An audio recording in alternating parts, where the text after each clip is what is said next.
আমার প্রিয় ছাত্রছাত্রীরা, আমরা আজকে যে বিষয়ে আলোচনা করব সেই বিষয়টি খুবই ইন্টারেস্টিং।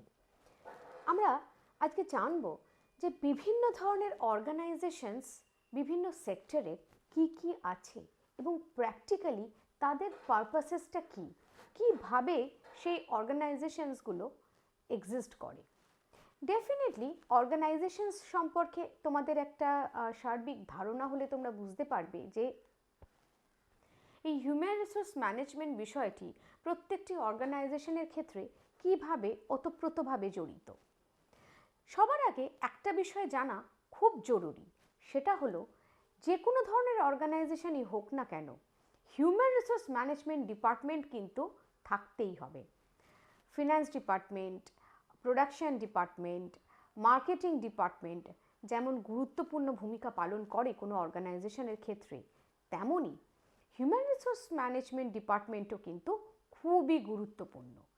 এই ডিপার্টমেন্টের মধ্যেই কিন্তু চলতে থাকে যে পরবর্তীকালে বিভিন্ন ডিপার্টমেন্টে যদি এমপ্লয়ি শর্টেজ হয়ে যায় তাহলে ঠিক এলিজিবল ক্যান্ডিডেটদের কিভাবে রিক্রুট করতে হবে, তাদের কী ধরনের ট্রেনিংয়ের প্রয়োজন এবং কিভাবে তাদের ট্রেনিং দিলে তারা খুব সহজে তাদের বেস্টটা অর্গানাইজেশনের জন্য কি রেন্ডার করতে পারবে। তো এক্ষেত্রে এই বিষয়টা একদিকে যেমন গুরুত্বপূর্ণ যে এমপ্লয়িকে রিক্রুট করা, অন্যদিকে তেমন পুরো প্রসিডিওর রিক্রুটমেন্টের সম্পূর্ণ প্রসিডিওরটা কিন্তু একজন এইচআর ম্যানেজারকেই দেখতে হয়। এইবার প্রশ্ন হচ্ছে একজন এইচআর ম্যানেজার কিভাবে জানবে যে অপারেশন ডিপার্টমেন্টে যদি কোনো পার্টিকুলার প্রোডাক্ট ইঞ্জিনিয়ারের দরকার হয় বা মেকানিক্যাল ইঞ্জিনিয়ারের দরকার হয়, তো সেই মেকানিক্যাল ইঞ্জিনিয়ারিং ছাড়াও অর্থাৎ বিটেক বা এমটেক ডিগ্রি ছাড়াও তার আর কি কি থাকতে হবে, কি কি এক্সপিরিয়েন্স থাকতে হবে, তাহলে বেস্ট ক্যান্ডিডেটকে যখন সে চুজ করবে যাতে বেস্ট একদম সবথেকে ভালো ক্যান্ডিডেটটি সে অর্গানাইজেশনকে প্রোভাইড করতে পারে এবং তাতে অর্গানাইজেশনও কিন্তু পরবর্তীকালে সমৃদ্ধ হবে। তো এই যে বিষয়টা, এটা কিন্তু ডিফার করে অর্গানাইজেশন টু অর্গানাইজেশন। প্রত্যেক অর্গানাইজেশনের রিক্রুটমেন্ট পলিসি মানে মেজর জায়গাগুলো ডেফিনেটলি একই রকম থাকে, বাট এই যে সিলেকশন প্রসিডিওরটা লিটল বিট ডিফার কিন্তু অর্গানাইজেশন টু অর্গানাইজেশন করতেই পারে। কিন্তু সব থেকে বড় কথা হলো একজন হিউম্যান রিসোর্স ম্যানেজারকে কিন্তু সমস্ত বিষয় সম্পর্কে অল্প বিস্তর ধারণা কিন্তু রাখতেই হবে। আর যে বিষয় জানতে হবে সেটা হলো ডেফিনেটলি এর আগেও আমরা আলোচনা করেছি যে মার্কেট নলেজ এবং প্রেজেন্টলি একই ধরনের অর্গানাইজেশনের ক্ষেত্রে, ধরো আমি ফর অ্যান এক্সাম্পল বলছি যে কোনো একটা অটোমোবাইল সেক্টর, সেই অটোমোবাইল সেক্টর তো কেবলমাত্র একটা নয়, অনেকগুলো অটোমোবাইল সেক্টর বা অটোমোবাইল কোম্পানিজ থাকে, যে প্রত্যেকটি কোম্পানিজই অলমোস্ট প্রেজেন্ট সিচুয়েশনে ঠিক কী রকম এমপ্লয়ীদের কত টাকা স্যালারি প্রোভাইড করছে এবং কী কী ধরনের কোয়ালিফিকেশন প্রেফার করছে, এই যে সার্বিক বিষয়টা কিন্তু একজন এইচআর এক্সিকিউটিভকে বা এইচআর ম্যানেজারকে কিন্তু খেয়াল রাখতে হবে। আচ্ছা, নেক্সট যে বিষয়টা আমাদের জানা সেটা হলো যে অর্গানাইজেশন কত রকমের এবং সেই অর্গানাইজেশন যে এক্সিস্ট করছে আমাদের সোসাইটিতে সেই ডিফারেন্সগুলো কী কী। সব অর্গানাইজেশনের প্রসিডিওর বা পলিসি তো একই রকম হতে পারে না। সোল পার্টনারশিপে কোনো অর্গানাইজেশন হতে পারে, যে মাল্টিপল পার্টনারশিপে কোনো অর্গানাইজেশন হতে পারে, তাদের রেজিস্ট্রেশন প্রসিডিওরটা কী, তারা কিভাবে কাজ করে, বা অর্গানাইজেশন তাদের সেই অর্গানাইজেশনে যখন রিক্রুটমেন্ট হয় কীরকম রিক্রুটমেন্ট হয়। তো এই যে বিষয়টা, এই সবগুলোই কিন্তু জানতে গেলে অল্প বিস্তর কিন্তু লিগ্যাল আইডিয়াসও কিন্তু থাকতে হবে একজন এইচআর ম্যানেজারের। কারণ বর্তমানে প্রত্যেকটি যেরকম সোল পার্টনারশিপের ক্ষেত্রে একরকম, স্টার্টআপের ক্ষেত্রে প্রসিডিওর একরকম হতে পারে, মাল্টিপল পার্টনারশিপের ক্ষেত্রে রেজিস্ট্রেশন প্রসিডিওর একরকম হতে পারে। তো এই সব বিষয়ে অল্প বিস্তর ধারণা কিন্তু একজন এইচআর ম্যানেজারকে রাখতেই হয়। আমার প্রিয় ছাত্রছাত্রীরা, আজকে আমরা যে বিষয়ে আলোচনা করব সেই বিষয়টি হলো describe common types of classification used for various organizations such as size, sector, spread, registration type, etc. অর্থাৎ বিভিন্ন অর্গানাইজেশনের ক্ষেত্রে তাদের মানে তারা পার্টিকুলার তাদের সাইজটা কীরকম হতে পারে বা তাদের রেজিস্ট্রেশন প্রসিডিওর কীরকম হতে পারে, স্ট্রাকচার কীরকম হতে পারে, কি কি ধরনের ফাংশনস তারা ক্যারি আউট করে থাকে এবং কি পারপাস তাদের সেই অর্গানাইজেশনগুলোর কি পারপাসেস কি কি হয়ে থাকে এবং এই ডিপার্টমেন্টগুলোর সাথে হিউম্যান রিসোর্স ম্যানেজমেন্টের কি সম্পর্ক বা এই ডিপার্টমেন্টগুলোর টাস্ক একজন মানে একটা হিউম্যান রিসোর্স ডিপার্টমেন্ট কিভাবে কোঅর্ডিনেট করে থাকে, এই বিষয় সম্পর্কে আজকে আমরা জানবো। চলো বিষয়টি একটু গুরুত্ব সহকারে আমরা দেখে নিই। এখানে এর আগেও আমরা এই বিষয়টি অল্প বিস্তর জেনেছি, কিন্তু আমরা আরও ইন ডেপথ ওয়েতে এই common types of classification for organisation বিষয়টি জানব। এখানে বলা হয়েছে যে যেমন অ্যাট এ গ্লান্স যদি আমরা দেখে নিই, যে আমরা দেখতে পাই যে বাই সাইজ যেরকম স্মল, মিডিয়াম, লার্জ এন্টারপ্রাইজ হতে পারে, সেক্টর ওয়াইজ আমরা বলতে পারি সেটা প্রাইভেট সেক্টর হতে পারে, পাবলিক সেক্টর হতে পারে বা নন প্রফিট সেক্টর হতে পারে। ইন্ডাস্ট্রি ওয়াইজ আমরা কি দেখি না, IT industry, health care, retail, banking etcetera. By spread অর্থাৎ সেটা লোকাল নাকি সেটা ন্যাশনাল নাকি মাল্টি ন্যাশনাল, বা অর্থাৎ বলা যেতে পারে আমরা বলতে পারি যে টেরিটরি ওয়াইজ অর্গানাইজেশনের বিস্তার। রেজিস্ট্রেশন টাইপ, এক একটা অর্গানাইজেশনের রেজিস্ট্রেশন টাইপ কিন্তু এক এক রকম হয়, সেটা সোল প্রপাইটারশিপে একরকম হবে, পার্টনারশিপের ক্ষেত্রে একরকম, কর্পোরেশন বা কোঅপারেটিভের ক্ষেত্রে কিন্তু আর এক রকম রেজিস্ট্রেশন প্রসিডিওর হবে। ওনারশিপ, এবার ওনারশিপ কোন অর্গানাইজেশনের কী ধরনের ওনারশিপ, সেটা কি গভর্নমেন্ট ওনারশিপ যদি কোনো অর্গানাইজেশনে হয়ে থাকে গভর্নমেন্টের কি সেখানে ভূমিকা, জয়েন্ট ভেঞ্চারে যদি কোনো অর্গানাইজেশন হয়ে থাকে সেই জয়েন্ট ভেঞ্চারে অর্গানাইজেশনের কি ভূমিকা ইত্যাদি। এবং বাই লিগ্যাল স্ট্রাকচার, আমরা যদি লিগ্যাল স্ট্রাকচারের দিক থেকেও দেখি যে অর্গানাইজেশনের এই LCC, LLP, public limited, private limited ইত্যাদি কোম্পানিগুলোর কি কি ভূমিকা। যদি আমরা দেখি যে ক্লাসিফিকেশন ওয়াইজ যদি আমরা দেখি যে সাইজ ওয়াইজ যদি ক্লাসিফিকেশন করা হয়, তাহলে কি যে organisation are categorised based on their employee count, revenue and operational scale. Small enterprises typically fewer than 50 employees with limited market research. Example, a local bakery in Mumbai operating in a single neighborhood. Medium enterprises have 50 to 250 employees and serve a larger market. Example, a regional textile manufacturer in Surat supplying fabrics to multiple cities. Large enterprises over 250 employees, high revenue and national-wide or global reach. For an example, Tata Group of India, a multinational conglomerate with diverse industries. আচ্ছা, আমরা যদি দেখি যে এখানে small enterprises কি কি আছে এবং সেই স্মল এন্টারপ্রাইজেস হতে গেলে কি ক্যারেক্টারিস্টিক্স হবে, যেখানে দেখা যাচ্ছে বলা হচ্ছে যে ফিউয়ার দ্যান 50 এমপ্লয়ি, যেখানে মানে 50 জন এমপ্লয়িরও কম হতে হবে এবং মার্কেট সাইজটা যেরকম লিমিটেড মার্কেট সাইজ, অর্থাৎ বেশি মার্কেট গ্র্যাব করে থাকবে না। অর্থাৎ ফর অ্যান এক্সাম্পল একটা ছোট বেকারি শপ কোনো মুম্বাই বা কলকাতা। আচ্ছা, মিডিয়াম এন্টারপ্রাইজ বলতে কি, হ্যাভ 50 to 250 এমপ্লয়িজ, যেখানে 50 থেকে 250 জন এমপ্লয়ি কাজ করবে, মিডিয়াম সাইজ এন্টারপ্রাইজ আমরা বলতে পারি। এবং একটা লার্জ মার্কেট মানে মার্কেট সাইজটাও সেক্ষেত্রে বড়ই হতে পারে, যে একটা রিজিওনাল টেক্সটাইল ম্যানুফ্যাকচারের কথা যদি বলা হয় সুরাটের ক্ষেত্রে, আমরা সেই উদাহরণটা নিতে পারি। লার্জ এন্টারপ্রাইজেস কোনগুলো, যেখানে 250 জনের বেশি এমপ্লয়ি কাজ করে, যাদের রেভিনিউটাও খুব হাই হয় এবং তারা মানে জাতীয় এবং আন্তর্জাতিক স্তরেও যাদের বিস্তার রয়েছে। ফর অ্যান এক্সাম্পল আমরা বলতে পারি যে Tata group of India. Classification by sector, এখন সেক্টর অনুসারে বিভিন্ন অর্গানাইজেশনকে কিভাবে ক্লাসিফাইড করা যেতে পারে। প্রথমত হচ্ছে পাবলিক সেক্টর। পাবলিক সেক্টর কি, এখানে বলা হচ্ছে যে organisation are categorised based on ownership and purpose. অর্গানাইজেশনগুলোর ক্যাটাগরাইজেশন হচ্ছে তাদের ওনারশিপ অর্থাৎ মালিকানা সংক্রান্ত এবং তাদের পারপাস অর্থাৎ ভূমিকাটা কি। পাবলিক সেক্টর কি না, যেখানে own and operated by government to serve public interest, যেখানে গভর্নমেন্ট হচ্ছে গভর্নমেন্টের মালিকানায় সেই অর্গানাইজেশন এবং তাদের মূল উদ্দেশ্য হচ্ছে জনগণের জন্য কাজ করা। যেমন ফর এক্সাম্পল আমরা বলতে পারি যে Indian railways provide transportation infrastructure. Next হচ্ছে প্রাইভেট সেক্টর, যেখানে individuals are private entities with a profit motive, যেখানে প্রাইভেট সেক্টরগুলো যেরকম তাদের মেন মোটোই থাকে যে profit maximisation. For an example আমরা বলতে পারি Reliance Industries operate in oil or telecom and retail.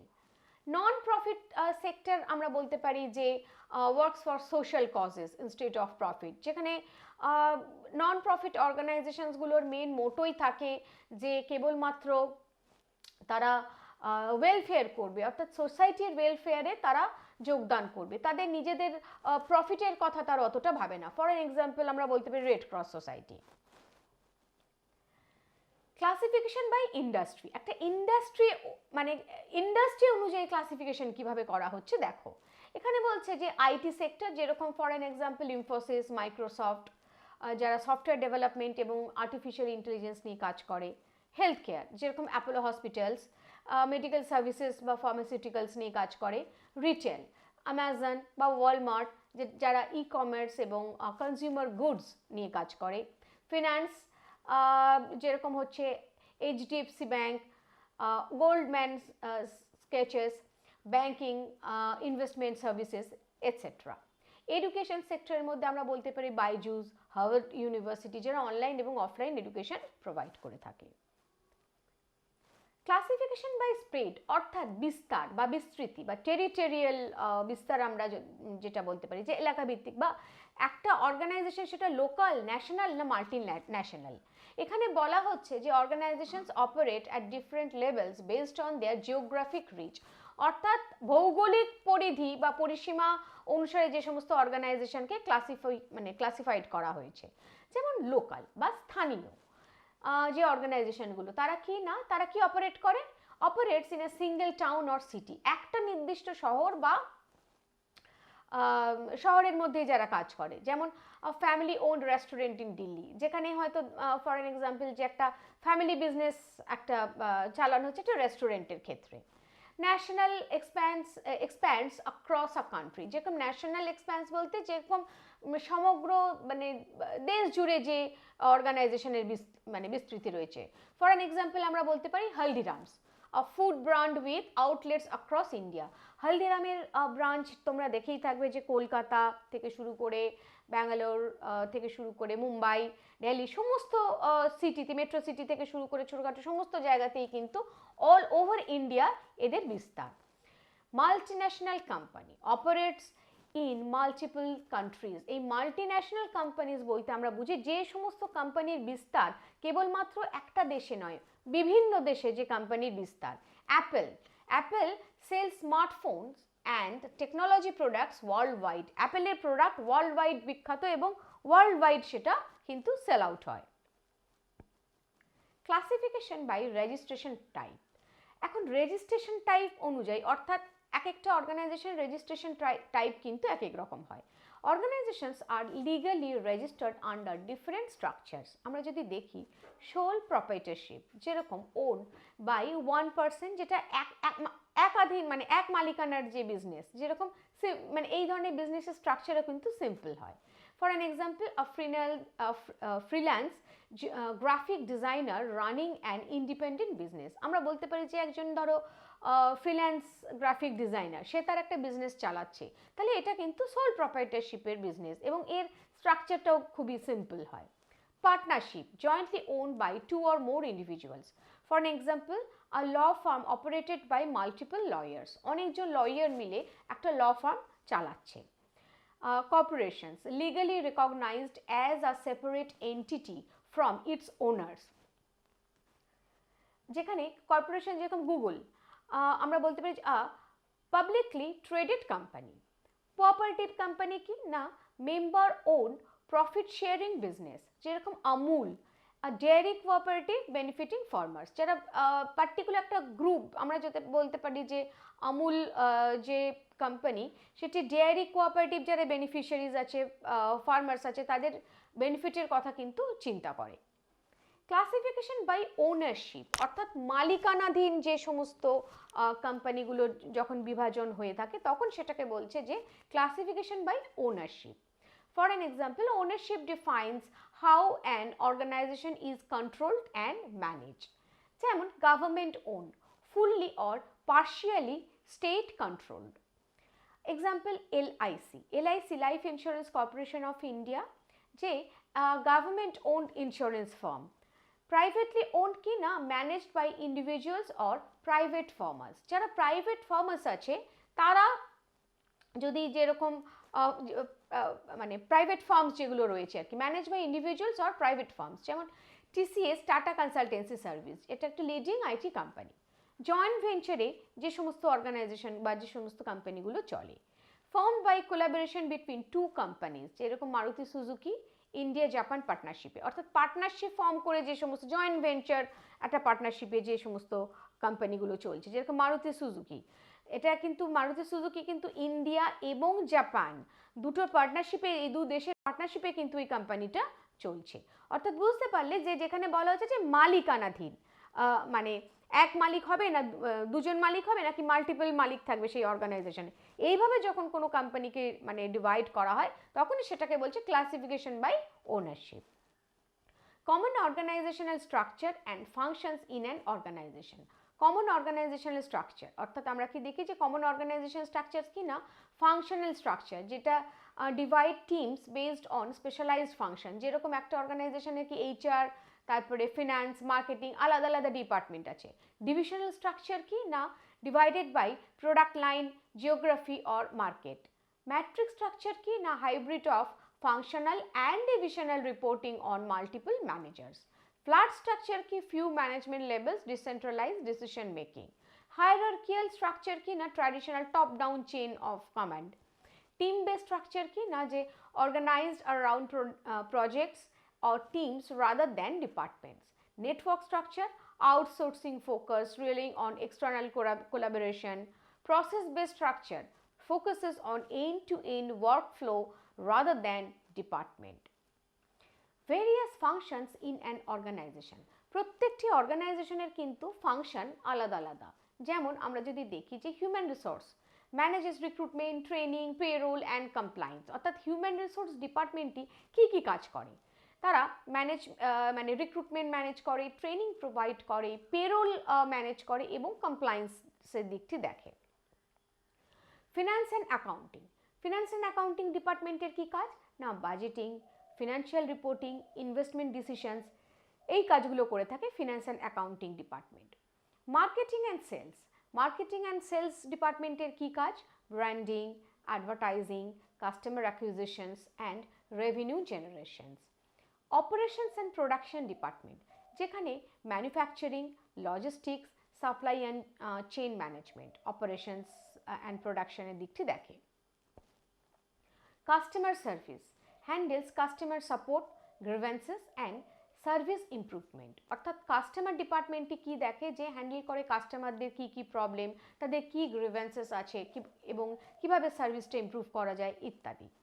Research and development, এই রিসার্চ অ্যান্ড ডেভেলপমেন্ট ডিপার্টমেন্টটি কী দেখে না, ইনোভেশন, প্রোডাক্ট ডেভেলপমেন্ট প্রসেস, অর্থাৎ কোনো প্রোডাক্টের কী আর নতুন নতুন কী ইনোভেশন করা যেতে পারে সেই প্রোডাক্টটি নিয়ে, প্রোডাক্টের আর কীভাবে ডেভেলপমেন্ট করা যেতে পারে, প্রোডাক্টটির যদি কোনো একটা particular product for an example ধরো কোনো একটা, সেটা মেকানিক্যাল প্রোডাক্ট বা টেকনোলজিক্যাল কোনো প্রোডাক্ট হতে পারে, সেই প্রোডাক্টটি অলরেডি কাস্টমাররা ইউজ করছে, কিন্তু কাস্টমারদের ফিডব্যাক নিয়ে দেখা গেল যে তারা আরও বিশেষ কিছু সেখানে ফিচার্স চাইছে, তো তাহলে সেই প্রোডাক্টটি ডেভেলপ করার জন্য কি সেই বেস্ট ফিচার্সগুলো সেখানে অ্যাড করতে হবে সেই প্রোডাক্টের ক্ষেত্রে, যাতে সেটা কাস্টমারদের আরও বেশি গ্রহণীয়তা বাড়ায়। তো এই যে কাজগুলো যে ডিপার্টমেন্ট মেনলি করে সেই ডিপার্টমেন্টটা হচ্ছে রিসার্চ অ্যান্ড ডেভেলপমেন্ট ডিপার্টমেন্ট, অর্থাৎ R&D।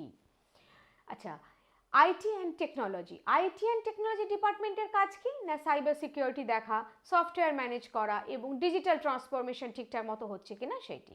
Legal and compliance department প্রত্যেক অর্গানাইজেশনেরই কিন্তু লিগাল অ্যান্ড কমপ্লায়েন্স ডিপার্টমেন্ট থাকে। এই লিগাল অ্যান্ড কমপ্লায়েন্স ডিপার্টমেন্টের কাজ হচ্ছে regulatory, adherence, contract management, risk mitigation, অর্থাৎ অর্গানাইজেশনের সমস্ত অর্গানাইজেশনের কাজগুলো লফুল হচ্ছে কিনা, প্রত্যেকের কন্ট্রাক্টগুলো প্রপারলি ঠিক হচ্ছে কিনা, কোনো জায়গায় ব্রিচ অফ কন্ট্রাক্ট হয়নি তো, তাহলে সেক্ষেত্রে আর লিগাল প্রসিডিউরস কী হতে পারে, সেই বিষয়গুলো দেখা হচ্ছে লিগাল অ্যান্ড কমপ্লায়েন্স ডিপার্টমেন্টের কাজ। Administration and support service, administration and support সার্ভিসের কী কাজ না, অফিস ম্যানেজমেন্ট, প্রকিওর, অর্থাৎ অফিস চালাতে গেলে কী কী মানে অফিস ঠিকমতোভাবে ম্যানেজ হচ্ছে কিনা, আর কী কী ধরনের জিনিস, হয়তো কোনো জায়গায় কম্পিউটার লাগলো বা কোনো লজিস্টিক এর কোনো জিনিস তো সেগুলো প্রোভাইড করা হচ্ছে অ্যাডমিনিস্ট্রেশন অ্যান্ড সাপোর্ট সার্ভিস। আমরা যদি দেখি যে ডিটেল ডিসকাশন উইথ মানে কমন অর্গানাইজেশনাল স্ট্রাকচার্স, এখানে কমন অর্গানাইজেশনাল স্ট্রাকচার্স কি না, ফাংশনাল স্ট্রাকচার্স আমরা যদি দেখি যে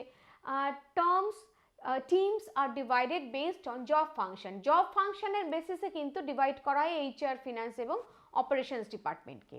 এর অ্যাডভান্টেজ কি না, স্পেশালাইজেশন, ডেফিনেটলি আলাদা আলাদা করে, যেহেতু এইচআর একটা আলাদা ডিপার্টমেন্ট, ফিনান্স একটা আলাদা ডিপার্টমেন্ট, অপারেশনস একটা আলাদা ডিপার্টমেন্ট, তা থেকে স্পেশালাইজড টাস্ক বা কাজগুলো ঠিকঠাক মতো হতে পারবে।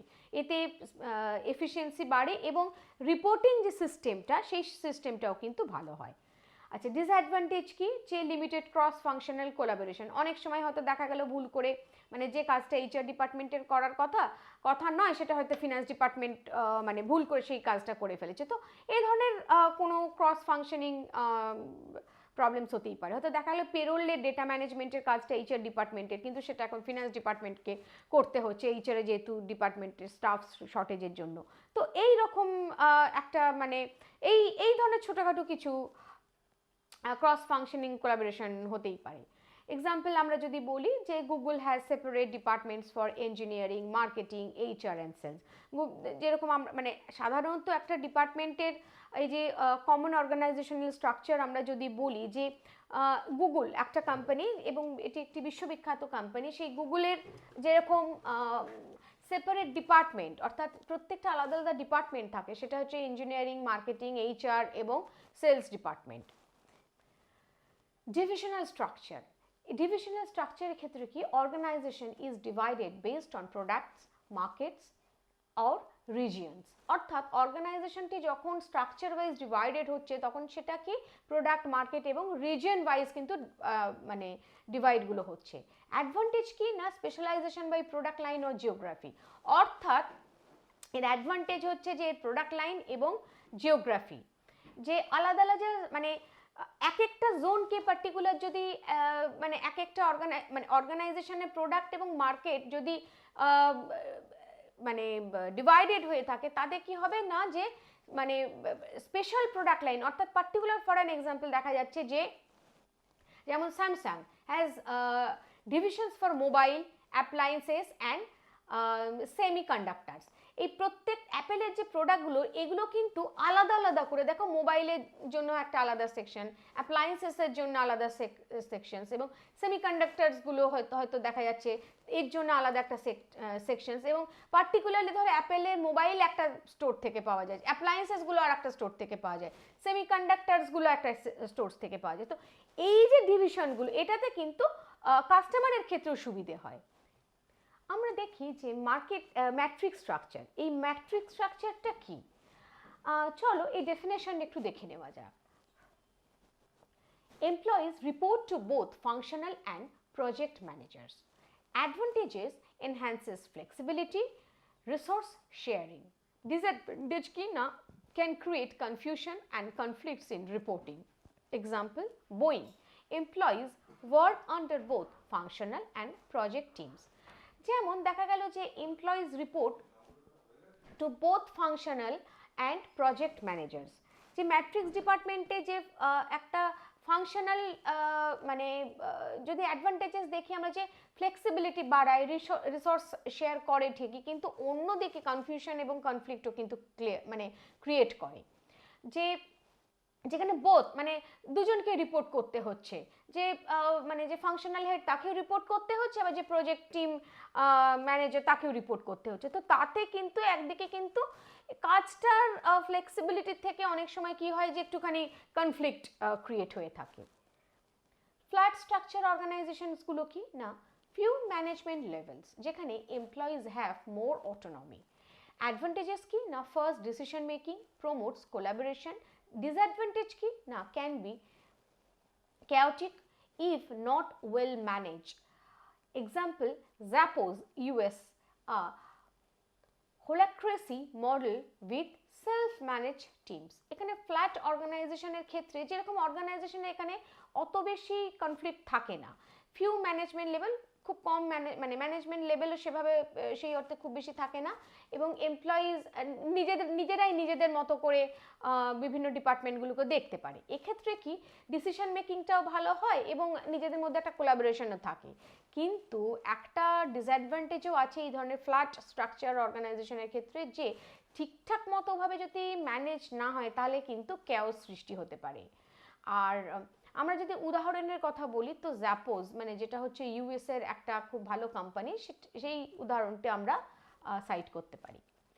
হায়ারার্কিয়াল স্ট্রাকচার অর্থাৎ হায়ারার্কিয়াল লাইন অনুযায়ী মানে আমরা যদি অর্গানাইজেশনের স্ট্রাকচারকে দেখে থাকি, যেমন হচ্ছে যে traditional top down reporting system. এই যে traditional top down reporting system যেগুলো মানে যে অর্গানাইজেশন আছে, যেরকম টপ বটম বটম টপ, এই ধরনের অর্গানাইজেশনের কথা বলা হচ্ছে এখানে। যেমন এই ধরনের অর্গানাইজেশনের ক্ষেত্রে ক্লিয়ার চেইন অফ কমান্ড থাকে, অ্যাকাউন্টেবিলিটি থাকে, কিন্তু ডিসঅ্যাডভান্টেজও কিন্তু থাকে, যে মানে ডিসিশন মেকিংটা অনেক বেশি স্লো হয়ে যায়, অনেক বেশি বিউরোক্রেটিক হয়ে যায়। আচ্ছা, এক্সাম্পল আমরা বলতে পারি যে টাটা গ্রুপ, যে Tata group operates clear leadership levels.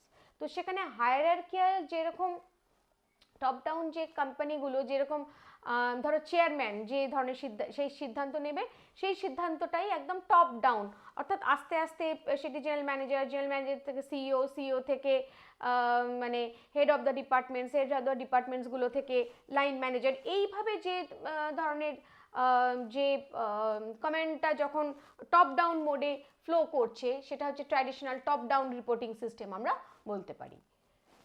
Team base structure অর্থাৎ যে অর্গানাইজেশনের ক্ষেত্রে টিম যেরকম organised around projects or task forces rather than strict departments. এখানে অ্যাডভান্টেজেস কি আছে না, ইমপ্রুভ অ্যাজাইলিটি, প্রমোটস ইনোভেশন। আর ডিসঅ্যাডভান্টেজ কি না, কজ কনফ্লিক্টস ওভার রোলস।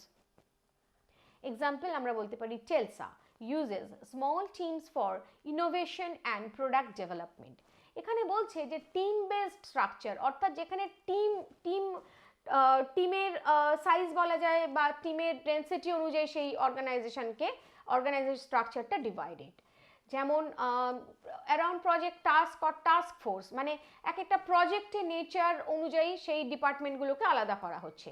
এক্ষেত্রে একটা ইনোভেশনের ডেফিনেটলি একটা জায়গা থাকে ঠিকই, যে নতুন জিনিস সেখান থেকে, নতুন বিষয় সেখান থেকে উঠে আসে, কিন্তু ডিসঅ্যাডভান্টেজ হচ্ছে এই ধরনের অর্গানাইজেশনের ক্ষেত্রে কিন্তু কনফ্লিক্টও ক্রিয়েট হয়।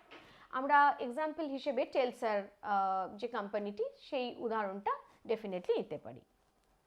নেটওয়ার্ক স্ট্রাকচার হচ্ছে যে organizations outsources many functions acting as a central hub. এই অ্যাডভান্টেজ কি না, কস্ট এফিসিয়েন্সি থাকে, ফ্লেক্সিবিলিটি থাকে। আর ডিসঅ্যাডভান্টেজেস কি না, ডিপেন্ডেন্স অন থার্ড পার্টিজের ওপর ডিপেন্ড করতে হয়। এক্সাম্পল আমরা বলতে পারি নাইকি, যে ডিজাইনস প্রোডাক্ট বাট আউটসোর্সেস ম্যানুফ্যাকচারিং। আমরা দেখি যে নেটওয়ার্ক স্ট্রাকচার অনুযায়ীও কিন্তু অর্গানাইজেশনকে ডিভাইড করা হয়। অর্থাৎ যেমন অর্গানাইজেশন আউটসোর্স মানে অনেক ফাংশনস আউটসোর্স করে, অর্থাৎ ফর অ্যান এক্সাম্পল টিসিএস যখন তাদের রিক্রুটমেন্ট করে, তো সেক্ষেত্রে কিন্তু আউটসোর্স করে, অর্থাৎ অন্য কোনো একটি কোম্পানি থার্ড পার্টিকে কিন্তু ইনভলভ করে। সেই থার্ড পার্টি অর্গানাইজেশন কিন্তু যাবতীয় ধরো এই ক্যান্ডিডেট হায়ারিং, রিক্রুটমেন্ট এবং ইন্টারভিউ সমস্ত কাজগুলো করে উপযুক্ত ক্যান্ডিডেটদের স্ক্রিনিং করে ছেকে বার করে এবং তাদের রিক্রুট করে টিসিএস এর হয়ে। তো সেক্ষেত্রে টিসিএস কি করে না, কি তার একটা বাল্ক অ্যামাউন্ট মানে প্রোভাইড করে দেয় সেই থার্ড পার্টিকে, অর্থাৎ নিজেদের কাজটা অন্য কোনো কোম্পানিকে দিয়ে করিয়ে নেয়। তো এক্ষেত্রে কিন্তু এই ধরনের অর্গানাইজেশনের ক্ষেত্রে কিন্তু অনেকটা কস্ট এফিসিয়েন্সি অর্থাৎ আর ফ্লেক্সিবিলিটিও থাকে, অনেকটা সময় বাঁচে, লেবার বাঁচে এবং একটা ফ্লেক্সিবিলিটিও কিন্তু অর্গানাইজেশনে থাকে। অন্যদিকে কিন্তু একটা ডিসঅ্যাডভান্টেজ হচ্ছে এই ধরনের অর্গানাইজেশনের ক্ষেত্রে যে সে অর্গানাইজেশনকে কিন্তু থার্ড পার্টির উপর ডিপেন্ডেন্ট থাকতে হয়। যেমন নাইকা একটা অর্গানাইজেশন যারা নিজেদের প্রোডাক্টটা ডিপেন্ড করে ঠিকই, কিন্তু প্রোডাক্টটা তৈরির জন্য অন্য কোনো কোম্পানিকে দিয়ে তারা তৈরি করায়। তো ডিজাইনস প্রোডাক্টস বাট আউটসোর্সেস ম্যানুফ্যাকচারিং, মানে নিজেরা ডিজাইন করছে হয়তো যে ধরনের শাড়ি, চুড়িদার, সালোয়ার কামিজ বলো বা যে কোনো ধরনের গার্মেন্টসকে নিজেরা বা কোনো ধরনের প্রোডাক্ট তারা নিজেরাই ডিজাইন করছেন, কিন্তু তৈরিটা করে দিচ্ছে অন্য কোনো company. Process based structure, process based স্ট্রাকচারে কি বলা হয়েছে না, focuses on end to end workflows instead of traditional departments. এখানে অ্যাডভান্টেজেস কি কি না, improves efficiency, minimize silos. Disadvantage কি না, can be difficult to scale. Example Amazon streamline processes across supply chain, logistic and delivery। এখানে বলছে যে focuses on end to end workflows instead of traditional department. এই ধরনের প্রসেস বেসড মানে অর্গানাইজেশনের ক্ষেত্রে যেরকম আমরা একটা উদাহরণ নিচ্ছি যে অ্যামাজনে দেখবে যে এদের স্ট্রিমলাইন প্রসেস এবং এরা সাপ্লাই চেইন বা লজিস্টিকের পুরো দায়িত্বটা নেয়। অ্যামাজনের বিভিন্ন অর্গানাইজেশনের প্রোডাক্ট অ্যামাজনে থাকে এবং সেই মানে যখনই কাস্টমার প্রয়োজন হয় তারা অ্যামাজনে অর্ডার দেয় এবং অ্যামাজন সেই প্রোডাক্টগুলো কিন্তু তাদের পাঠিয়ে দেয়। তো এক্ষেত্রে এই ধরনের কোম্পানির ক্ষেত্রে কি এফিসিয়েন্সির দিক থেকে বলা যেতে পারে এটা একটা অ্যাডভান্টেজ, কিন্তু এই টোটাল বিষয়টাকে ম্যানেজ করা কিন্তু little bit difficult. Various functions in an organisation, আমরা এবার দেখবো যে বিভিন্ন অর্গানাইজেশনের ফাংশন ওয়াইজ কি কি ভেরিয়েশনস রয়েছে। যে হিউম্যান রিসোর্স ডিপার্টমেন্ট কি করে না, human resource department mainly recruit করে, ট্রেনিং প্রোভাইড করে, পেরোল ম্যানেজমেন্ট দেখে এবং এমপ্লয়ীদের রিলেশনস দেখে। ফর অ্যান এক্সাম্পল কি না, Infosys HR team handles onboarding and employee development. আমরা তো অলরেডি আগেও জেনেছি যে human resource department mainly recruitment এবং ট্রেনিং বলো, পেরোল বলো বা এমপ্লয়ি রিলেশনের দিকটি দেখে। আমরা বিভিন্ন অর্গানাইজেশনের এক্সাম্পল নিতে পারি, কেবলমাত্র ইনফোসিসই নয়, সেটা উইপ্রো হতে পারে, ক্যাপজেমিনি হতে পারে। বিভিন্ন অর্গানাইজেশনে যে HR টিম থাকে তারা কি করে না, এমপ্লয়ীদের রিক্রুট করে, তাদের অনবোর্ডিং করায়, অর্থাৎ তাদের মানে অনবোর্ডিং করায় এবং তারপরে তাদের ট্রেনিং প্রোভাইড করে, অ্যাপ্রাইজাল করে। তো বিভিন্ন অর্গানাইজেশন, বিভিন্ন কোম্পানিরই আমরা উদাহরণ দেখতে পারি। ফিনান্স অ্যান্ড অ্যাকাউন্টিং ডিপার্টমেন্ট, এই ফিনান্স অ্যান্ড অ্যাকাউন্টিং ডিপার্টমেন্টের কী কাজ? Basically finance and accounting department handles budgeting, investments, financial planning and compliance. Example আমরা যদি বলি যে HDFC bank manages financial records, loans and profitability. Market and sales, এই particular market and sales department কি করে না, branding, promotion, market research and driving revenue. Example আমরা বলতে পারি Coca Cola uses aggressive marketing strategies to maintain brand dominance. অর্থাৎ আমরা দেখি যে ফিনান্স অ্যান্ড অ্যাকাউন্টিং ডিপার্টমেন্টের কাজই হচ্ছে কিন্তু ব্যাংকিং রিলেটেড বা ফিনান্স রিলেটেড রেকর্ড বলো, লোনস বলো, এই জায়গাগুলোকে দেখা। অন্যদিকে মার্কেটিং এবং সেলস ডিপার্টমেন্টের কাজ কি না, তারা ব্র্যান্ডিং, প্রমোশন, ঠিকমতোভাবে প্রোডাক্টটা মানুষের কাছে পৌঁছচ্ছে কিনা তার জন্য আর কী কী রকমভাবে রিসার্চ করা যায়, কীভাবে সেই জায়গাটাকে আরও মানে ভালো করা যায় যাতে খুব সহজে মানুষের কাছে যে কোনো প্রোডাক্ট পৌঁছে যায়। যেমন কোকোকোলা নতুন নতুন মার্কেটিং স্ট্র্যাটেজি ইনোভেট করে, কিসের জন্য না, রেনোভেট করে কিসের জন্য না, তাদের ব্র্যান্ড প্রমোশনের জন্য। Operations and production ensure smooth production, logistics and supply chain management. Example আমরা বলতে পারি Toyota follows lean manufacturing to reduce waste and improve efficiency. এখানে আমরা যদি উদাহরণ নিই যে মানে টয়োটা একটা কোম্পানি যারা কি না যে তাদের প্রোডাকশন মানে মেনলি এই পার্টিকুলার ডিপার্টমেন্টটা কি দেখে যে প্রোডাকশন, লজিস্টিক এবং সাপ্লাই চেইন ম্যানেজমেন্ট ঠিকঠাক মতো হচ্ছে কিনা, যাতে এই টয়োটা এই কোম্পানিটি চেষ্টা করে যে তাদের যাতে ওয়েস্ট ম্যানেজমেন্ট মানে ঠিকঠাক মতোভাবে তারা যা অ্যাজাম্পশন করেছে সেই অ্যাজাম্পশনটা যাতে কোনো রকমভাবে মানে ফলপ্রসূ যেন হয়, ঠিকঠাক মতো বা অ্যাজাম্পশনটা যেন ইমপ্লিমেন্ট হয়। কাস্টমার সার্ভিস, এই ডিপার্টমেন্টের কাজ কি না রিজলভ কাস্টমারদের complain, provide support and builds loyalty, কাস্টমারদের সাথে ভালো রিলেশন বিল্ড করা অর্গানাইজেশনের এবং তাদের সাপোর্ট প্রোভাইড করা। আমরা ফর এক্সাম্পল বলতে পারি যে অ্যামাজন, যারা কাস্টমার সার্ভিস, যেরকম কুইক রেজলিউশন অফ ইস্যুস, যে কোনো ধরনের ইস্যুস হলেই কিন্তু কাস্টমার কেয়ারে আমরা ফোন করি এবং অ্যামাজন থেকে কিন্তু অ্যামাজনের কাস্টমার কেয়ার থেকে কিন্তু আমরা দেন অ্যান্ড দেন সেই প্রবলেমটার কিন্তু সলভ করতে পারি। রিসার্চ অ্যান্ড ডেভেলপমেন্ট, এই রিসার্চ অ্যান্ড ডেভেলপমেন্ট টিমের কি কাজ? Innovates new products, improve existing ones and research new technologies. For example, Apple's R&D অর্থাৎ research and development team develops new iPhone models and software updates. যে research and development টিমের main কাজই হচ্ছে যে নতুন নতুন প্রোডাক্টকে গবেষণার মাধ্যমে বার করা, মানে মার্কেটে নিয়ে আসা এবং আরও যে এক্সিস্টিং প্রোডাক্টসগুলো রয়েছে সেগুলোকে আরও ডেভেলপ করা। যেমন এখানে অ্যাপেলের উদাহরণটা দেওয়া হয়েছে যে অ্যাপেল একটা বিশ্ববিখ্যাত কোম্পানি যারা আইফোন মডেলস এবং সফটওয়্যার আপডেটের কাজ করে এবং তাতে নতুন নতুন সফটওয়্যার, এই যে আমরা দেখি যে নতুন নতুন সফটওয়্যার মার্কেটে আসছে, তো এই যে নতুন নতুন সফটওয়্যার মার্কেটে আসার জন্য কিন্তু একটা রিসার্চের দরকার হয়। কাস্টমাররা কী ধরনের অ্যাপস পছন্দ করছে, কী কী ফিচার্স তারা পছন্দ করছে, তো সেই ফিচার্সগুলোকে আরও কী করে সমৃদ্ধ করা যায়। তো এই যে টোটাল ইনোভেশনের যে কাজ যে ডিপার্টমেন্ট করে সেই ডিপার্টমেন্টটি হচ্ছে mainly research and development department. IT and technology, যেখানে আইটি এবং টেকনোলজি ডিপার্টমেন্টের মেন কাজই হচ্ছে যে maintain cyber security, software development and digital transformation. For example আমরা বলতে পারি Microsoft's IT team develops cloud computing and AI services, যেখানে আইটি এবং টেকনোলজি ডিপার্টমেন্টের মেন কাজই হচ্ছে সাইবার সিকিউরিটি এবং সফটওয়্যার ডেভেলপমেন্ট করা। তো এক্ষেত্রে মাইক্রোসফট একটি খুবই বিখ্যাত আইটি অ্যান্ড টেকনোলজি কোম্পানি, তো তারা যেরকম এআই সার্ভিসেস নিয়ে কাজ করে, তো তাদেরও সেই তাদের যে রিসার্চ অ্যান্ড ডেভেলপমেন্ট যে টিমটি রয়েছে বা যে ডিপার্টমেন্ট রয়েছে তাদের মেন কাজ হচ্ছে কিন্তু বিভিন্ন ইনোভেটিভ প্রোডাক্টকে মার্কেটে লঞ্চ করা। লিগাল অ্যান্ড কমপ্লায়েন্স ডিপার্টমেন্ট, এই লিগাল অ্যান্ড কমপ্লায়েন্স ডিপার্টমেন্ট যেটা আমরা আগেও দেখেছি যে লিগাল অ্যান্ড কমপ্লায়েন্স ডিপার্টমেন্টের মেন কাজ হচ্ছে যে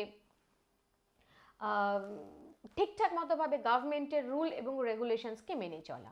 ensures the organisation follows regulations and handles legal matters. Administration and support services, যেখানে অফিস অ্যাডমিনিস্ট্রেশনের মেন কাজ হচ্ছে অফিস ম্যানেজমেন্ট, প্রকিউরমেন্ট এবং লজিস্টিক সাপোর্ট।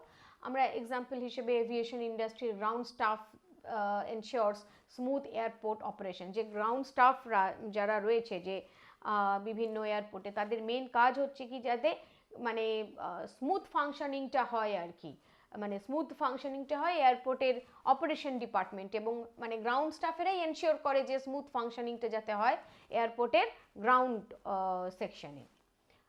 ওভারঅল যেটুকু আমরা দেখলাম সেই বিষয় থেকে আমরা কি দেখছি না যে organizations have different structures and functions which determine how they operate efficiency. আর কি কি বিষয় আমরা জানতে পারছি যে স্ট্রাকচার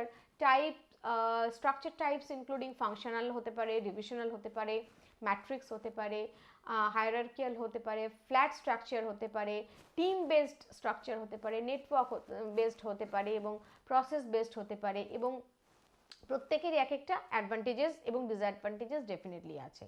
আচ্ছা, ফাংশনস ইন অ্যান অর্গানাইজেশন তারা কি কি কভার করছে না HR, finance, marketing, operations, IT and research and development, legal এবং অ্যাডমিনিস্ট্রেশন, এই সমস্ত কিছু ক্রুশিয়াল রোল প্লে করে অর্গানাইজেশনের সাকসেসের ক্ষেত্রে। আমরা এখানে ভেরিয়াস অর্গানাইজেশনের যে পার্টিকুলার মানে স্পেসিফিক্যালি যে যে কাজগুলো করে সেই বিষয়টা একটু দেখে নিই। আমরা যদি এই বিভিন্ন ডিপার্টমেন্টের কি পারপাসটা একবার দেখে নিই কী কী, যে human resource management department mainly কী করছে না recruitment, training, payroll, employee relations. Finance department handle budgeting, investment and financial planning. Marketing and sales department promotes products, increase awareness and diverse revenue. Operations department and production departments কি করছে ensure smooth functioning and supply chain management. Customer service department কী করছে, provides after sales support and resolves কাস্টমারদের যে সমস্ত issues সেইগুলো। Research and development department কী করছে না, innovates and improve products or services. IT and technology department manages software, cyber security, digital transformation, etc. Legal and compliance department কি করছে, ensures regulations, adherence and handles legal risk. আচ্ছা, administrative and support services কি করছে, যে manage office facilities and procurement. Supply chain and logistic department কি করছে, oversees procurement, warehousing and distribution. আমরা যদি দেখে নিই যে পার্টিকুলারলি এই হিউম্যান রিসোর্স ডিপার্টমেন্টের অ্যাকচুয়াল ফাংশনিংগুলো কী কী কী অ্যাক্টিভিটিস পারফর্ম করছে। এদের মেন এই ডিপার্টমেন্টের মেন পারপাসই হচ্ছে managers hiring, employee benefits, performance মানে ভালো কাজ করলে ডেফিনেটলি এমপ্লয়িকে রিওয়ার্ড প্রোভাইড করা এবং ওয়ার্ক প্লেস পলিসিসগুলো ঠিকঠাক মতো বজায় আছে কিনা সেটা দেখা। কি অ্যাক্টিভিটিসের মধ্যে আমরা বলতেই পারি যে রিক্রুটমেন্ট এবং onboarding, employee engagement, payroll and compensation. আচ্ছা, এক্সাম্পল আমরা যদি দেখি যে Google's HR focuses on employee wellbeing and professional development program. গুগলের যে HR ডিপার্টমেন্ট, সেই ডিপার্টমেন্ট ফোকাসই করছে এমপ্লয়ীদের ওয়েলবিং এবং প্রফেশনাল ডেভেলপমেন্ট যাতে হয়।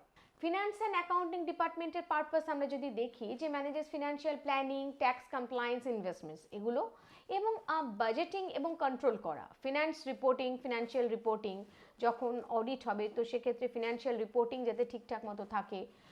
রিস্ক ম্যানেজমেন্ট অর্থাৎ অর্গানাইজেশনের ক্ষেত্রে সেই রিস্কটা যাতে ঠিকঠাক মতোভাবে মিটিগেট হয় সেটা দেখা।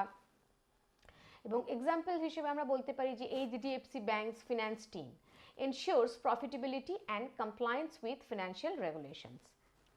মার্কেটিং অ্যান্ড সেলস ডিপার্টমেন্টের পারপাসটা কি না, drives revenue through advertising, branding এবং লিড জেনারেশন। আচ্ছা, কি অ্যাক্টিভিটিস কী কী পারফর্ম করছে না, মার্কেট রিসার্চ করছে, ডিজিটাল এবং ট্র্যাডিশনাল অ্যাডভার্টাইজিং করছে। আচ্ছা, সেলস কনভার্সন স্ট্র্যাটেজিসটাকে অ্যাপ্লাই করছে। এক্সাম্পল হিসেবে আমরা বলতে পারি যে কোকোকোলার মার্কেটিং যে campaigns enhances brand loyalty and global presence. Definitely কোনো অর্গানাইজেশনের ক্ষেত্রে দেখো মার্কেটিং এবং সেলস ডিপার্টমেন্টের একটা খুব গুরুত্বপূর্ণ ভূমিকা আছে। কাস্টমারের কাছে যদি প্রোডাক্ট সম্পর্কে ভালোভাবে না জানা হয়, কাস্টমারের কাছে যদি প্রপারলি ইনফরমেশন না পৌঁছায়, কাস্টমার কিন্তু সেই প্রোডাক্টটা সম্পর্কে ইন্টারেস্টেড হবে না। তো কাস্টমারকে ইন্টারেস্ট করার জন্য কিন্তু নানা রকম মার্কেটিং স্ট্র্যাটেজিস কিন্তু অর্গানাইজেশনকে ফলো করতে হয়। তো সেরকম, এবং সেক্ষেত্রে কি অর্গানাইজেশনের ব্র্যান্ড লয়্যালটিও কিন্তু ইনক্রিজ করে। অপারেশনস অ্যান্ড প্রোডাকশন ডিপার্টমেন্ট, এই অপারেশনস এবং প্রোডাকশন ডিপার্টমেন্টের মেন কাজ হচ্ছে manages manufacturing, quality control and supply chain operations. কি অ্যাক্টিভিটিসের মধ্যে আমরা দেখতে পাই যে প্রসেসকে অপটিমাইজ করা, ইকুইপমেন্ট মেনটেনেন্স করা, সাপ্লাই এবং সাপ্লাই চেন এফিসিয়েন্সি বাড়ানো। অন্যদিকে Toyota's operation follow lean manufacturing to minimize waste, এবং আমরা এখানে বলতে পারি যে টুয়েটার এক্সাম্পল নিতে পারি এবং বিভিন্ন ধরনের কোম্পানি আছে যাদের এক্সাম্পল আমরা নিতে পারি। মেনলি অপারেশন অ্যান্ড প্রোডাকশন ডিপার্টমেন্টের কাজই হচ্ছে কোনো প্রসেসকে অপটিমাইজ করা, তার ইকুইপমেন্টগুলো ঠিকঠাক মতোভাবে মেনটেন হচ্ছে কিনা সেটা দেখা এবং সাপ্লাই চেন ম্যানেজমেন্টের বিষয়টিকে দেখা। কাস্টমার সার্ভিস ডিপার্টমেন্ট, এই কাস্টমার সার্ভিস ডিপার্টমেন্ট যদি কোনো অর্গানাইজেশন না থাকতো তাহলে আমাদের মতো কাস্টমারদের কি হতো। ডেফিনেটলি কাস্টমার সার্ভিস ডিপার্টমেন্ট আছে বলি আমরা যারা কাস্টমার্স তারা যখন যে প্রবলেম ফেস করি সেই প্রবলেম ফেস করার জন্য যেহেতু একটা আলাদা ডিপার্টমেন্ট আছে যে প্রবলেম ফেস করলে সেই মানে প্রবলেমসগুলোর সমাধান কি হতে পারে বা কীভাবে কী করলে কোনো প্রোডাক্ট পাল্টানো যেতে পারে, কি প্রসেস আছে যে কোনো প্রোডাক্ট এক্সচেঞ্জের ক্ষেত্রে কি কি রুল রেগুলেশনস মানতে হবে বা কিভাবে করা যেতে পারে, কটা মানে ঠিক কোন ডিউরেশনে করা যেতে পারে, কোনো ডিফেক্টেড প্রোডাক্ট যদি ভুলবশত মানে অনলাইন বা অফলাইনে সাপ্লাই হয়ে থাকে। তো এই যে জায়গাগুলো এই যে বিষয়গুলোকে দেখে, যেখানে handling complaints and queries of customers, post sale service provide করা হয়, কাস্টমারদের লয়্যালটি প্রোগ্রাম মানে লয়্যালটি যাতে কাস্টমাররা খুব লয়াল কাস্টমার হিসেবে মানে সেই অর্গানাইজেশনের উপর ব্লাইন্ডলি ট্রাস্ট করতে পারে, তার জন্য স্পেশালি যে ডিপার্টমেন্টটি ভূমিকা পালন করে সেটি হচ্ছে কাস্টমার সার্ভিস ডিপার্টমেন্ট। আমরা এক্সাম্পল হিসেবে কিন্তু বলতে পারি যে অ্যামাজনস কাস্টমার সার্ভিস, যারা 24/7 অ্যাসিস্ট্যান্স প্রোভাইড করে মানে ইজি রিটার্নের ক্ষেত্রে। আচ্ছা, রিসার্চ অ্যান্ড ডেভেলপমেন্ট অর্থাৎ R&D ডিপার্টমেন্ট। এই R&D ডিপার্টমেন্টের মেন কাজই হচ্ছে innovates new products and improves existing offerings. For an example, product testing, process improvements, market trend analysis ইত্যাদি। এক্সাম্পল হিসেবে আমরা বলতে পারি যে apples research and development develops cutting edge technology like iPhone, iPad ইত্যাদি। অর্থাৎ আমরা আগেই যেটা আলোচনা করলাম যে রিসার্চ অ্যান্ড ডেভেলপমেন্ট টিমের মেন কাজই হচ্ছে যে নতুন নতুন প্রোডাক্টকে রিসার্চের মাধ্যমে মার্কেটে নিয়ে আসা এবং সেই প্রোডাক্টগুলি সম্পর্কে আরও বেশি রিসার্চ করে সেই প্রোডাক্টগুলোকে ডেভেলপ করা, বা এক্সিস্টিং কোনো প্রোডাক্ট থাকলে সেই প্রোডাক্টগুলোকে প্রপারলি রিসার্চ করে আরও ডেভেলপ করা। আইটি অ্যান্ড টেকনোলজি ডিপার্টমেন্ট, এই আইটি অ্যান্ড টেকনোলজি ডিপার্টমেন্টের কাজই হচ্ছে যে manages IT infrastructure, cyber security and software solutions. For an example software development, data security analytics, network administration ইত্যাদি। মাইক্রোসফটের আইটি টিম যারা ডেভেলপ করছে cloud computing solution for business. Legal and compliance department, এই legal and compliance ডিপার্টমেন্টেরও কিন্তু একটা গুরুত্বপূর্ণ ভূমিকা আছে। এই legal and compliance departments basically ensures the company follows legal regulations and protects against lawsuits. Contract management, intellectual property protection, regulatory compliance. Acha. Pfizer's legal team ensures its pharmaceutical products meet FDA guidelines. আচ্ছা, এই legal and compliance department হচ্ছে যে department basically আইনগত দিকটা কোনো অর্গানাইজেশনের দেখে, যেমন অর্গানাইজেশন ঠিকঠাক মতো প্রেজেন্ট রুল রেগুলেশন বা ল ফলো করছে কিনা, কন্ট্রাক্ট ম্যানেজমেন্ট মানে কন্ট্রাক্টের জায়গায় দেখা গেল যে একটা অর্গানাইজেশনের হয়তো পার্টনারশিপে অন্য একটি অর্গানাইজেশনের কন্ট্রাক্ট হয়েছে, তো সেই কন্ট্রাক্টের ডেট ওভার হয়ে গেছে কিনা, কন্ট্রাক্টে নতুন কোনো ক্লজ সেখানে অ্যাড হয়েছে কিনা বা কোনো চেঞ্জেস হয়েছে কিনা, কন্ট্যাক্ট ঠিকঠাক মতোভাবে কন্ট্যাক্টটি ফলো হচ্ছে কিনা ইত্যাদি। অন্যদিকে ইন্টেলেকচুয়াল প্রপার্টি প্রোটেকশন, যে কোনো কপিরাইট বলতে পারি বা পেটেন্ট, কোনো হয়তো দেখা গেলে যে কোনো একটা কোম্পানি পার্টিকুলারলি তারা একটা প্রোডাক্ট মার্কেটে লঞ্চ করেছে, তো সেই তাদের সেখানে কপিরাইট থাকবে বা বলা যেতে পারে তাদের পেটেন্ট থাকবে, যে তারাই প্রথম যারা রিসার্চ অ্যান্ড ডেভেলপ করে পার্টিকুলার সেই প্রোডাক্টটা মার্কেটে এনেছে, তাদের সেই প্রোডাক্টটা যাতে অন্য কোনো কোম্পানি মানে কপি করতে না পারে বা অনুকরণ করতে না পারে, তো সেক্ষেত্রে সেই জায়গার কী কী লিগাল ফর্মালিটিস সেক্ষেত্রে হবে, সেই লিগাল ফর্মালিটিসগুলো দেখা যে ডিপার্টমেন্টের কাজ সেটি হচ্ছে legal and compliance department. Administration and support services department, এই অ্যাডমিনিস্ট্রেশন অ্যান্ড সাপোর্ট সার্ভিস ডিপার্টমেন্টের কাজ কি না, manages office space, supplies and logistic, অফিসের ঠিকঠাক মতোভাবে অফিসটি ইউটিলাইজ হচ্ছে কিনা, ফেসিলিটি ম্যানেজমেন্ট প্রোভাইড করা, procurement of office supplies, travel and accommodation arrangement. Example airlines ground staff ensure smooth airport and office operations. এখানে আমরা বলতে পারি যে ফেসিলিটি ম্যানেজমেন্ট মানে প্রোভাইড করা, এবং অর্গানাইজেশনে হয়তো অফিসের আরও কিছু প্রোডাক্ট লাগবে সেইগুলোকে বা মেটেরিয়ালস লাগবে সেগুলোকে অর্ডার দেওয়া, সেগুলো যাতে ঠিকঠাক মতোভাবে অফিসে ঠিক পৌঁছে যায়। আচ্ছা, ট্রাভেল অ্যান্ড অ্যাকোমোডেশন অ্যারেঞ্জ করা, যে দেখা গেল অফিসের সিইও বা ম্যানেজিং ডিরেক্টর কোথাও ভিজিট করতে যাচ্ছেন এবং সেক্ষেত্রে তার অ্যাকোমোডেশন, ট্রাভেল ডিটেল মানে ট্রাভেল এবং অ্যাকোমোডেশন ম্যানেজ করা, সেই সমস্ত যে কাজগুলো থাকে সেটা হচ্ছে অ্যাডমিনিস্ট্রেশন অ্যান্ড সাপোর্ট সার্ভিস ডিপার্টমেন্টের কাজ। Supply chain and logistic department, এই সাপ্লাই চেইন অ্যান্ড লজিস্টিক ডিপার্টমেন্টের কাজ হচ্ছে যে manages transportation, warehousing and inventory control, suppliers negotiations, warehouse management, distribution planning. আমরা বলতেই পারি যে AI optimizes delivery routes and reduce cost. অর্থাৎ এই সাপ্লাই চেইন লজিস্টিক ডিপার্টমেন্টের কাজই হচ্ছে ট্রান্সপোর্টেশন ম্যানেজ করা, ওয়্যারহাউস দেখা, ইনভেন্টরি কন্ট্রোল করা, সাপ্লায়ার্সের নেগোসিয়েশন করা, ওয়্যারহাউস ঠিকঠাক মতো মানে ম্যানেজ হচ্ছে কিনা, ডিস্ট্রিবিউশন প্ল্যানিং ঠিকঠাক মতো হচ্ছে কিনা ইত্যাদি। এই সমস্ত বিষয়গুলো দেখা হচ্ছে সাপ্লাই চেইন অ্যান্ড লজিস্টিক ডিপার্টমেন্টের কাজ। আমরা ওভারঅল এখনো পর্যন্ত যে বিষয়টি নিয়ে আলোচনা করলাম সেই বিষয়টি যদি একটু দেখা যায় যে organizations consist of multiple departments each with a specific role, key functions including HR, finance, marketing, operations, IT, research and development department, legal, customer service, administration and supply chain। অর্থাৎ ওভারঅল এই কাজগুলো অর্গানাইজেশন মেনলি পারফর্ম করে থাকে, মানে organisation এক একটা department থাকে, সেই ডিপার্টমেন্টগুলো পারফর্ম করে থাকে। এখনো পর্যন্ত যে বিষয়টি আমরা যে বিষয়গুলো সম্পর্কে একটা আলোচনা বা ধারণা হলো সেটা হচ্ছে যে HR handles employee management, finance ensures budget control, marketing and sales drives business growth, operations streamline production efficiency, customer service improves brand loyalty, R&D অর্থাৎ research and development fuels innovation, IT secures optimized technology, legal prevents legal risks, administration supports daily office operations, supply chain department ensures timely product deliveries.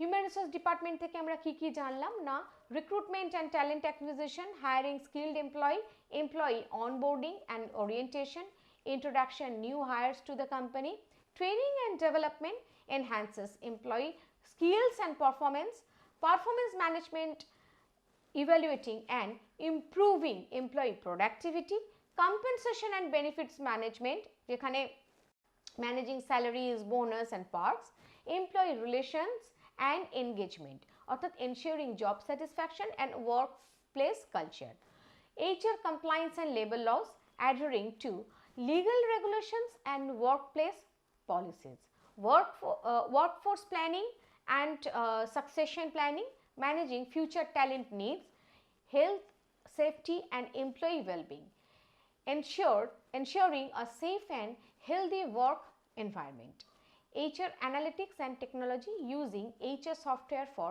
data-driven decision making. তো overall আমরা যে বিষয়গুলি জেনে থাকলাম যে একটা HR department এই কাজগুলো সাধারণত করে থাকে। এখন ডিটেল আমরা যদি একটু দেখে নিই যে ট্যালেন্ট অ্যাকুইজিশনের কাজ কি না, attract, hire the best candidate, job posting and sourcing candidate,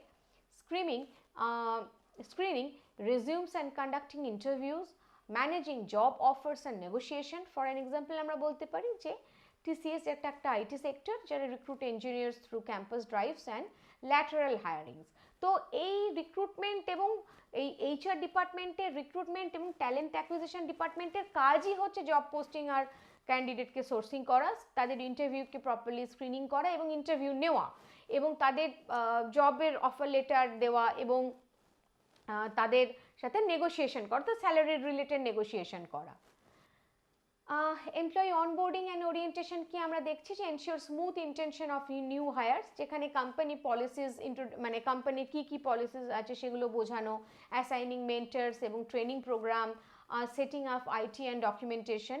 আমরা উদাহরণস্বরূপ বলতে পারি যে Infosys onboarding program include 3 months training at Mysore campus.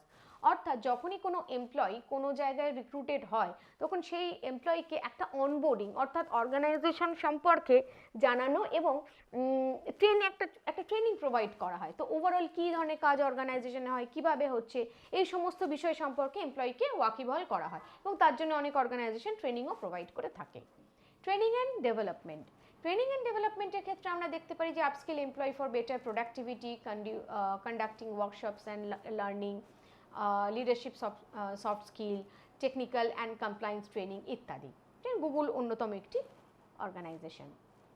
Performance manage করা অর্থাৎ monitors and enhance employee performance, যেখানে সেটিং কি পারফরমেন্স ইন্ডিকেটর যেটা আমরা KPI এর আগেও আলোচনা আমরা করেছি, annual appraisals and feedback sessions, recognizing high performance.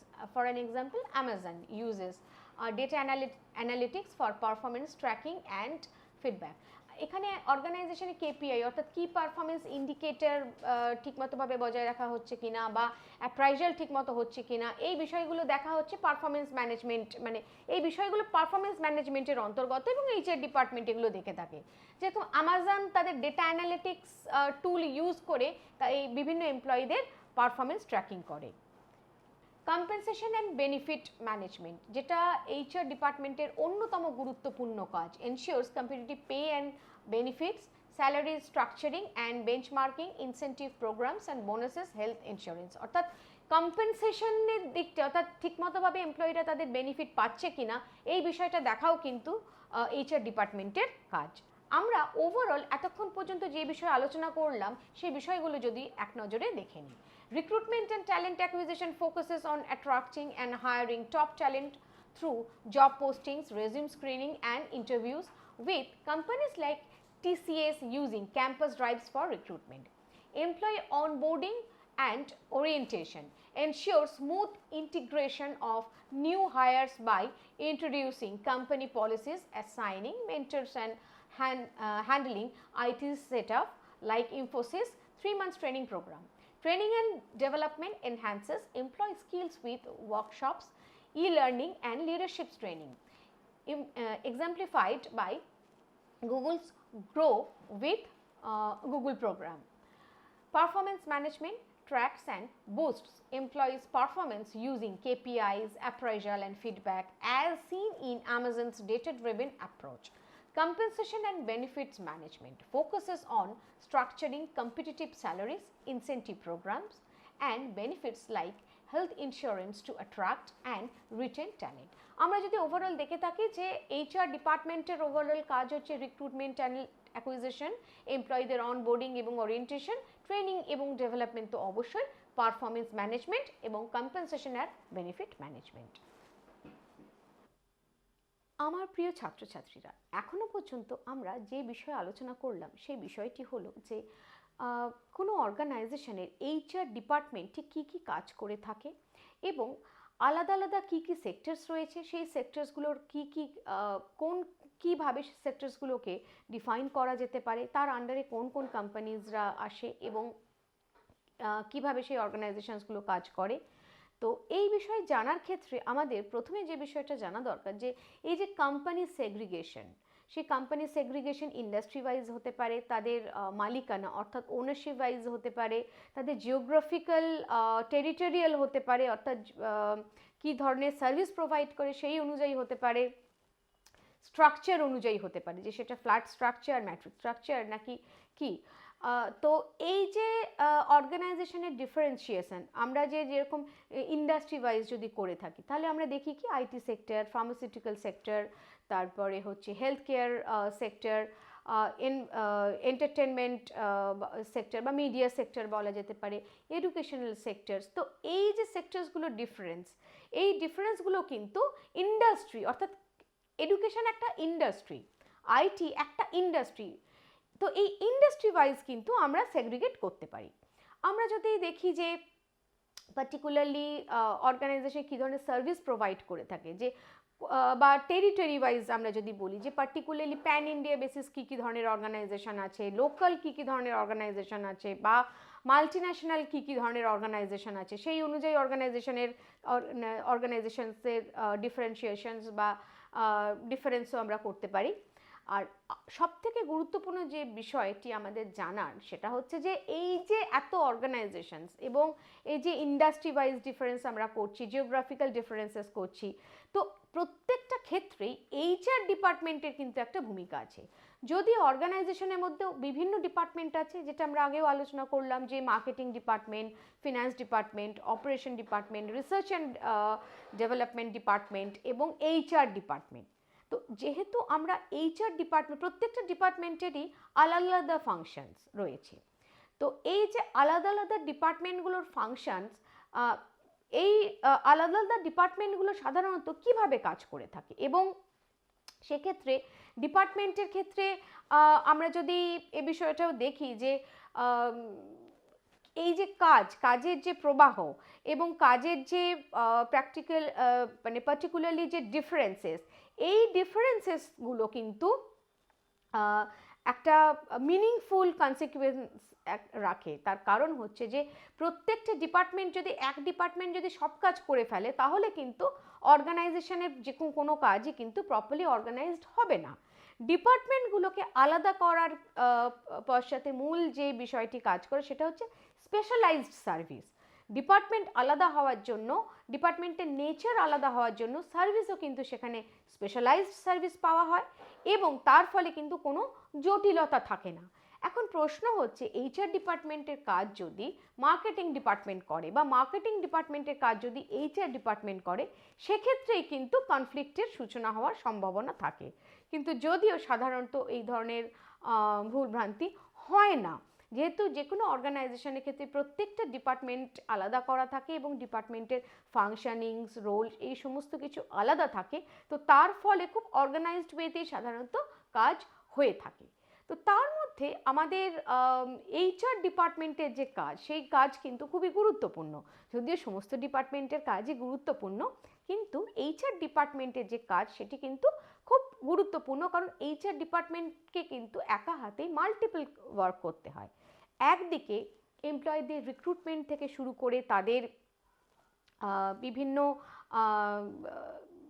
ডিপার্টমেন্টে তারা মানে সাধারণত এইচআর ডিপার্টমেন্ট তো অন্যান্য ডিপার্টমেন্টের হয়েও রিক্রুটমেন্ট করে। ফর অ্যান এক্সাম্পল, এইচআর ডিপার্টমেন্টের হয়তো রিকোয়ারমেন্ট এলো যে মার্কেটিং ডিপার্টমেন্টে কিছু মার্কেটিং ম্যানেজারকে রিক্রুট করতে হবে, বা প্রোডাকশন ডিপার্টমেন্ট থেকে এলো যে কিছু মেকানিক্যাল ইঞ্জিনিয়ারকে রিক্রুট করতে হবে। তো সেক্ষেত্রে প্রত্যেকটা ডিপার্টমেন্টের সাথেই কিন্তু একটা কোলাবোরেশন রাখতে হয় এইচআর ডিপার্টমেন্টকে, এবং এইচআর ডিপার্টমেন্ট কিন্তু অন্যান্য ডিপার্টমেন্টের হয়ে যখন রিক্রুটমেন্ট করে, সেক্ষেত্রে ওভারঅল ডিপার্টমেন্ট মানে অন্যান্য ডিপার্টমেন্টের ধরো যে মেকানিক্যাল ইঞ্জিনিয়ারকে যখন রিক্রুট করছে প্রোডাকশন ডিপার্টমেন্টের জন্য, বা মার্কেটিং ম্যানেজারকে যখন রিক্রুট করছে মার্কেটিং ডিপার্টমেন্টের জন্য, সেক্ষেত্রেও কিন্তু সার্বিকভাবে ইনফরমেটিভ হতে হয় একজন এইচআর ম্যানেজারকে। আশা করি তোমাদের কাছে বিষয়টা অনেকটাই পরিষ্কার হলো।